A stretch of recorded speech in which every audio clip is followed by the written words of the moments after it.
bring in all the noisy things and Yeah. keep time. Yeah, we'd have those, and we'd have the little plastic recorders.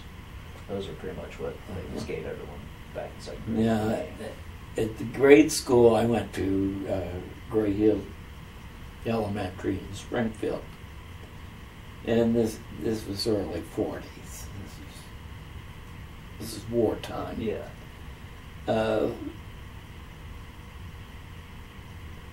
They would come in with this record player, and it was the 78s, and it was the wind-up record player that they would use for us kids, and they had this box full of rhythm instruments, you know, little drums and claves, all kinds of stuff. And I had forgotten about that old wind-up Victrola record player. And anyway, we one time when the teacher, this was second grade, pulled out the music readers and told us to pull them out. She started on this song, and I was singing. The rest of the class was singing. Anyway, she says, "Okay, Leonard, drop out." Says, "We know you know the song." And I was just naturally reading the notes, you know. But then she realized I didn't know the song after that. And she used me to come up in front of the class to sing, you know, new songs after that. And so that let me know that I really wanted to sing, make it my career. Well, I don't know how I got back there in the second grade, but ask me another question. Do you remember the first album you ever bought? First what? Album? Album? Album recording. That I did, or? Oh, we did. That was at the Forum Club, 1968, and it was a funny thing happened at the Forum. That was the first one you recorded? Yes. And it was with all of us at the Forum. It wasn't just me. And did a few more albums on the road after that. Who would you say were your early musical influences? Who what? Were your early musical influences, influenced your musical style, as well as what you really kind of gravitated towards listening wise? My influences were prior to rock and roll. Even though I liked rock and roll.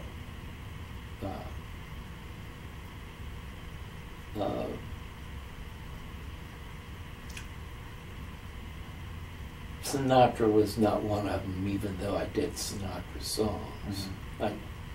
There was something that I didn't like that Sinatra did, and that was, I didn't like the adding of words and notes in songs. I like to do songs straight, you know. So between the two of Frank Sinatra and Dean Martin, which one would you lean towards? Sinatra.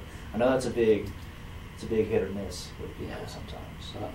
I did a few of Dean Martin numbers, but I didn't care for all that slurring that he did.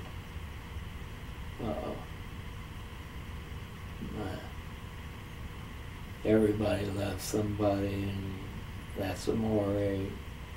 I think those are the only two songs I did of Dean Martin's.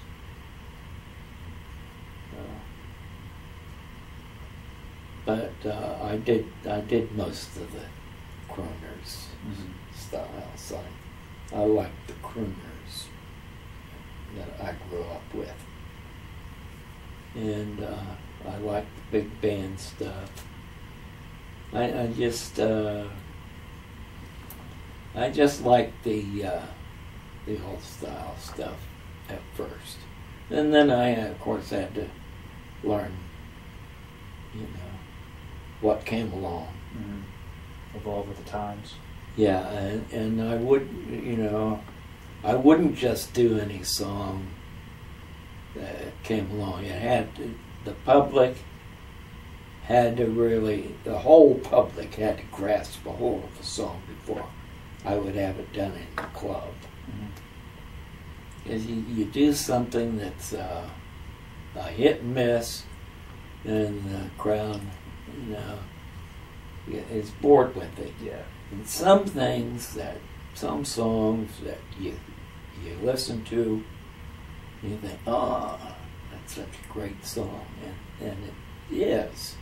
But then you learn it, and you do it on stage, and you look at the band, and we all know we're not going to do that song tomorrow night. Mm-hmm. Same with the show. We worked on a show at the Forum. We had been doing our format at the Forum Club was we'd have 2 or 3 singers on the bill. Each one would do a show, and then after that, we all did a show together, a skit type show. And our first one was the Roaring Twenties. We did a Roaring Twenties show. And it was really successful because there was a lot of fast stuff and fun stuff in it. So we decided that was so successful, let's do a gay 90s show. We had all these costumes made, and the girls, they were in velvet with bustles, big ostrich feathers. That's the style back in the gay 90s, 1800s. Mm-hmm. And we started working on the music, and it was all slow stuff and waltzes, and there were only a few numbers that were, that were fast. Oh, my honey, but the only saving grace we had for that show was that we opened it on St. Patrick's Day. And the gay 90s had a lot of Irish songs in it. So people thought we did that show just for St. Patrick's Day. And that made it successful and talked about, but we didn't do it after that. Yeah. It definitely seems like a reading the energy of the room kind of situation, where you could maybe do it like a once a year kind of thing. Yeah. Yes, that's right. And the next totally successful show we did was with the Davis Division, and that was 50 show, Fabulous 50s. And I know we had learned close to 100 numbers, and ended up with about 2 sets of really hot 50s numbers, and the rest we discarded or just left there in case people requested it and insisted, That was the next real successful show we did, and then we did a Beatles show, which was in 3 segments: early Beatles, what was in between? The last one was Abbey Road. Anyway, Sgt. Pepper's, early Beatles, Sgt. Pepper's, and then Abbey Road. And did the clothes changes with them. And that was good. That was successful. But not as successful as 50s. We reverted right back to the 50s. We had something fun happen on... we had our disasters, you know. Yeah. All bands do. Not disaster in a way that would hurt, but we also had this fog machine that our light man built. It was a great big trash can that he would fill with water and heat it all night until the show, until it was really hot water in there. And he had this tray that fit inside the lid that had a motor on it. And the tray, of course, held dry ice. He had a couple slabs in there broken up. And he would put chunk by chunk in, you know, whatever was needed. And then when they turned that fan on top, and it just suck it out through that hose to the stage, and a lot of smoke. And anyway, we were getting ready to do the Abbey Road thing, the last part, and we were rushing to get on stage, and our drummer was late getting on stage, and the organ, Lincoln was already playing the intro on the organ, and Joe tripped on the hose of the fog machine, and all of the dry ice went down into the hot water, all of it, 2 big slabs. They were broken up, and that smoke went out. You couldn't see anyone. It just, it was funny to see on stage. You couldn't see the musicians for a long time. There were a lot of laughs, though. Yeah. Hey, a couple more decades, you could have just had a really cool laser light show. Yeah. Like the Rush concerts. You ever seen the Rush concerts? We didn't have any lasers. Yeah. We had some strobes. So we did an American tribute for a long time, up until when the Vietnam War got heavy. We had to stop it for about 5 or 6 years because people didn't agree with us, you know, doing all the American tribute and the flag dropping with strobes on it like a battlefield. So you brought up the Beatles. What would you say the Beatles' impact was here in Dayton on the music scene? Well, I think the Beatles had an impact everywhere.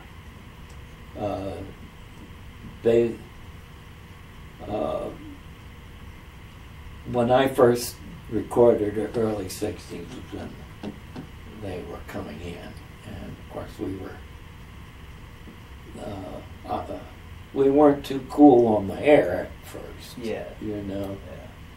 Yeah. My manager, he didn't care. He liked all that stuff. He was a gimmick person. And at one point he wanted me to dye my hair purple and call me the Blueberries. And I said, no, I'm not going to do that, but you know, it probably would have worked.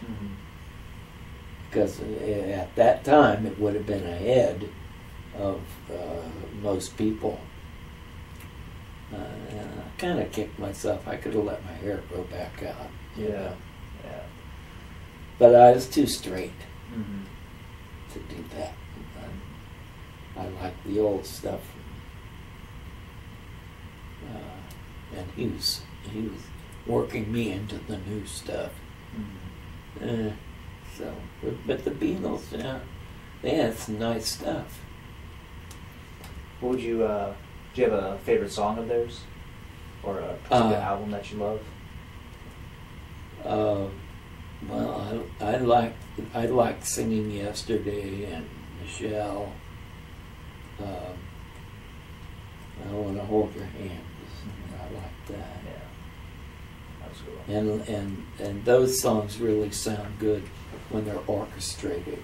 Mm-hmm. You know, sometimes, most of the time, I like other people doing Beatles. Mm-hmm. Have you ever seen the movie Across the Universe? No. It came out, I believe, in like the late 2000s, but it's all Beatles music, but it's sung by other people. It just follows this one main character in his life, pretty much. But every now and then, like, it'll jump right into a song and a number. Like, is it Joe Cocker? Joe Cocker? Joe Cocker. Yeah, Joe Cocker. He does. What is the song? He does a cover in that, but it's amazing. Oh, I like Joe Cocker. Oh, if you Bathroom Window. Yeah, if you like Beatles covers, you should definitely check out that movie, or at least the soundtrack. The soundtrack's really good. And what's the name of it again? Across the Universe. Across the Universe. Yeah, and I'll write it down for you, or I can send Okay. you, or I can send you a link to your email. But yeah, it's really good. Yeah. Yeah. Me, I've always loved Blackbird, just because of the guitar picking in it. I love guitar picking I like all the that, time, so I yeah. love that song. And I've tried to learn to play it a few times, but it's just been a disaster every time. I'll get it one of these days, though.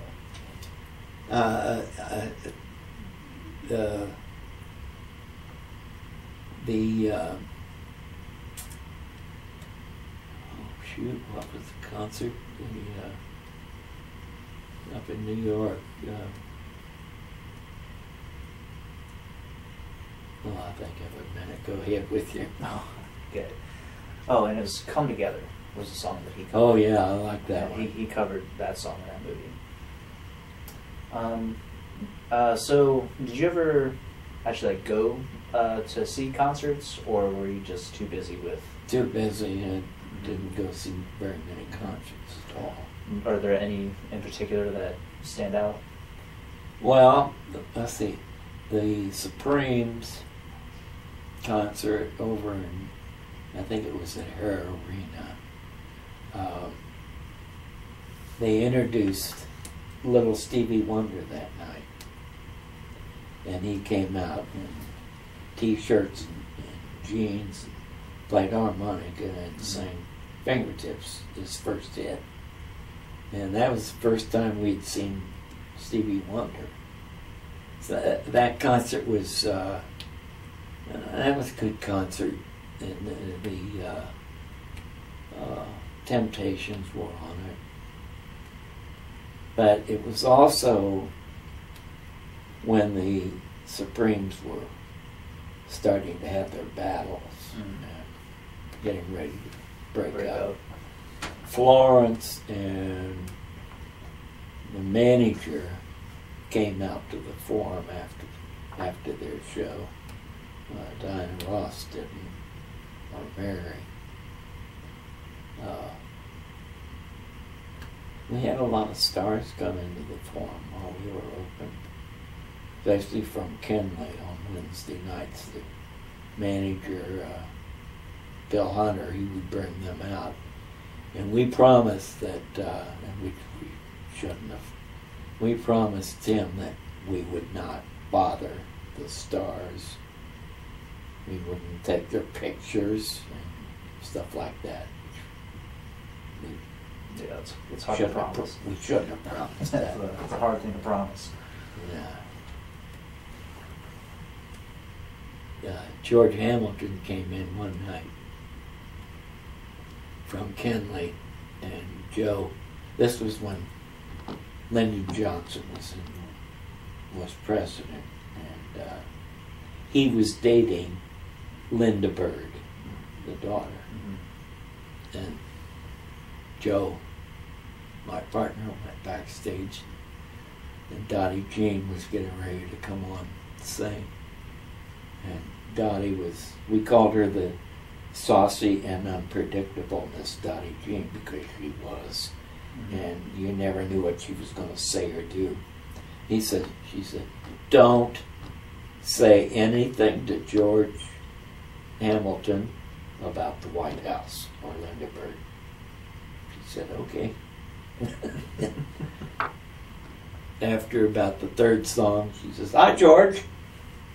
How's everything at the White House? He just laughed. But Joe was worried that he was going to get upset. I'm sorry, I digressed again. Oh, perfectly fine. Perfectly fine. we were at Joe Cocker, and I jumped to the forum again. It's all good. Where would you say was your favorite venue to play? Did you prefer like smaller gigs, or in the kind of like the dinner club kind of performances, or? I liked the clubs that were about 150 people, that size. We seated about 200. That was really nice. Mm-hmm. Mm-hmm. You know, I like that size, but little clubs are fun too, because you can get into conversation. Mm-hmm. Stuff like that. I worked in a lot of small clubs.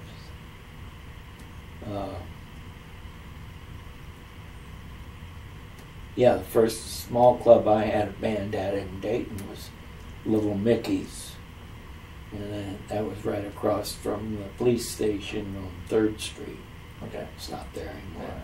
Then Little Mickey's moved down on 5th Street, further down towards the Oregon. That's where I go to catch most of the live music around here anymore. What's that? That's where I go to listen to a lot of the live music that they have in the Dayton area, just because. It's the clubs down there are intimate. Mm-hmm. Yeah, yeah, smaller, and you can bounce around to the different bars and get a wide variety of genres, which I love. Yeah. So another small club I worked at in the early days was the Peppermint Lounge, which was out on West 3rd, way out. It was when the Peppermint Twist was out. Mm-hmm. Did you have any local airplay over the radio with any of your bands? Any what? Airplay, like on the radio? Well, the songs that I had out got some airplay. Mm-hmm. And I used to go down and sat with Gene Barry quite a bit. Gene by golly Barry. And, we just got along and had fun talking to you. And if I took my records down there, he would play my records. Early in the 50s, he played a song on the air by Baker Knight called Anytime at All. And I did that song on our album because I really liked it too. And so he played that on the air.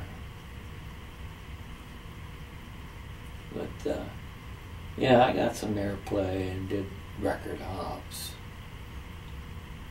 You know what record hops are, don't you? No, do not. The disc jockeys in town used to have record hops all over the country. And like on Friday night, like the Swordsville Lake or anywhere they wanted to do promotion, they would advertise all week long. We're going to be in the Swordsville doing a record hop this week, and the kids would all come out to dance. Mm-hmm. And he would play all the records that were popular, plus new ones. The promoters would go to the disc jockeys and give them new records that were, from the distributors. That's what I did with mine, we would get my records out to the disc jockeys. Sometimes they would get thrown in the trash can. But a lot of times what they do is they take all those records that were given to them and give them out at record hops. So that's what happened to a lot of records. You know, some of them were hit worthy, but didn't make it to hit. Yeah. You know, that's how Dick Clark. You know, they were called record hops. This is the Clark show, but that was big scale. You know, television. The disc jockeys, local, did it without being on television. They had a big one in Indianapolis that I did, and that was at the Speedway, and that was kind of fun. I didn't like the song that I did, but I did it anyway, and the girls, they don't care what the song sounds like. They just want to scream and get autographs on their shoes and arms and foreheads. Just everywhere. Yeah, they're crazy. They were Anything crazy. great. So it sounds like you traveled around a lot for playing. Where would you say is your favorite place to perform? I think that the favorite place that we performed was in D.C., right outside of D.C., in Springfield, Virginia, right on the Beltway. And it was at a big Hilton, and it was West Indies Trading Company was the name of the club. We played there quite often. And Youngstown, we played there a lot. And it was a real nice room, nice stage, and a wonderful following. Those two rooms were really nice. And then the one-night concerts, there were some nice places like Kennedy Center Concert Hall, the Opera House, George Washington University, places like that. What would you say was like the high point or greatest success of your musical career? Well, besides the Kennedy Honors, of course. What's that? Besides the Kennedy Honors, of course. That's I think the Forum. Forum? The Forum Club, yeah. Just the overall lifespan of it, or is there any particular year? The first 5 years, especially, were just tops. They were both doors, front and back, full all the time, every night. The house was always full. The shows were fun, but then there was a point in the career of the Forum around 1969 or 70. We had the race riots in Dayton, had the Vietnam War, a whole lot of strikes at GM, places like that. All these things started playing with the nightclub industry. As far as the race riots, our clientele from Kettering and Oakwood stopped coming north.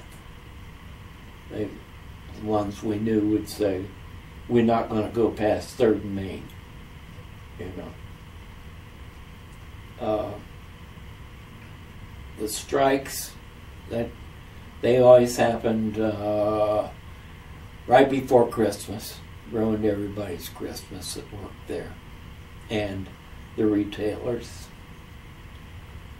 Right around the same time the daylight savings time kicked in,